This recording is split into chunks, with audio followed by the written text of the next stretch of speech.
Hello, my name is Asweel, and today I am going to be presenting my work, Genetic Analysis to Identifying Factors Driving Racial Disparity Among Glioblastoma Patients. Okay, most racial disparities among diseases are due to racial disparities in socioeconomic status and access to healthcare. However, despite a decreased access to healthcare, increased survival and decreased susceptibility to glioblastomas among African American patients has been recorded among multiple studies. In this study, genetic factors were analyzed to provide an explanation for increased survival among African American patients. Okay. Brain tumors are among the top 10 causes of cancer-related death, with gliomas accounting for about 33% of all brain tumors, and there's currently no screening test for brain tumors. There's also no cure for gliomas.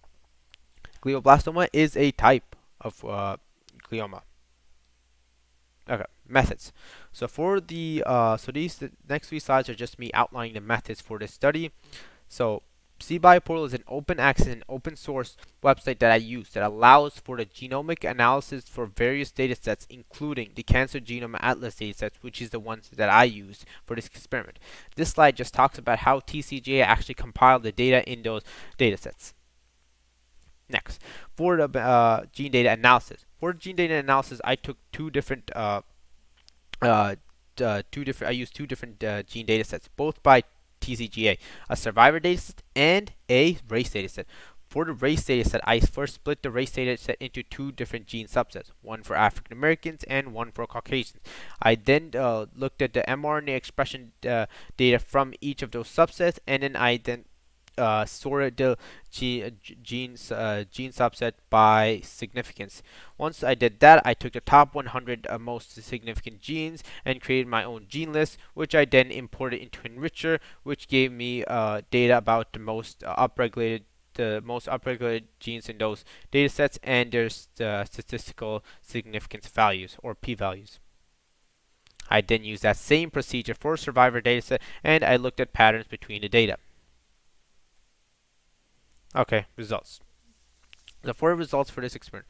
I found statistically significant upregulation in the p53 pathway for Caucasian subset across both Reactome and Panther's data analysis tools, which we'll see later on, suggesting a correlation between a mutation of the p53 protein and glioblastomas in Caucasian patients. P53 or TP53 is a gene that produces a protein found in the nucleus cells that plays a key role in controlling cell division and cell death. The P53 pathway is also shown to be upregulated in the biocarda, which we can see over here, but lacks statistical significance.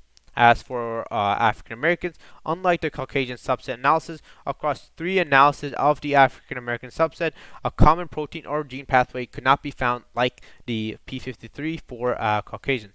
However, there was an upregulation of pathways involved in the immune response, specifically CCR5, beta 1 and 2 adrenergic pathways, and interferon pathways among the African American analysis.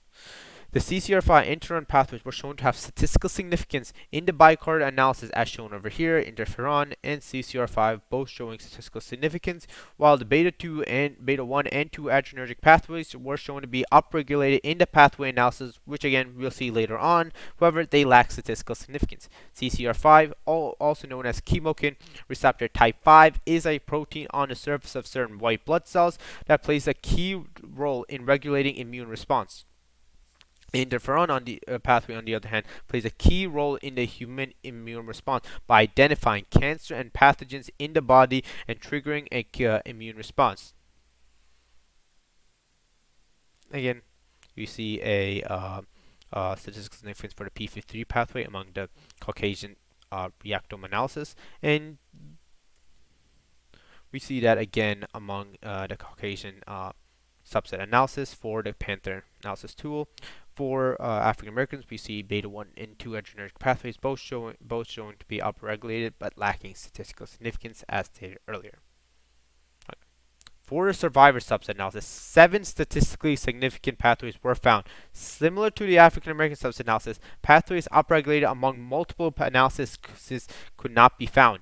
However, Similar to the African American subset, upregulation of pathways involved in the immune response in the body was also found in the survivor subset analysis, particularly the TGF beta pathway, which we will see right over here with a showing statistical significance. The TGF beta pathway, also known as a transforming growth factor, is a vital enforcer of immune homeostasis and tolerance in the body.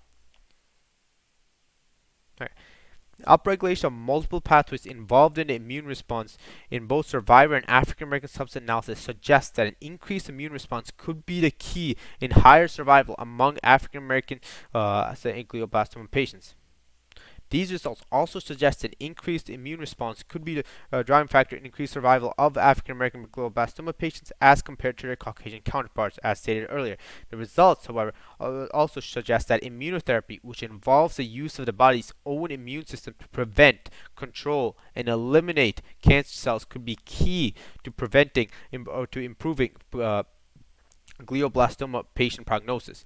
The use of immunotherapy to combat tumors and various cancers has been proposed for more than a century. An increased understanding of the role of immune system in tumorigenesis and immune response to tumors has led to the development of immunotherapy, and now it plays a significant role in tumor therapy. Immunotherapy drugs such as IL-2 and IFNs have been approved by FDA for some kinds of tumor. Furthermore, new research has shown the promise of immunotherapy against brain tumors in mice. And here we have my references. Thank you.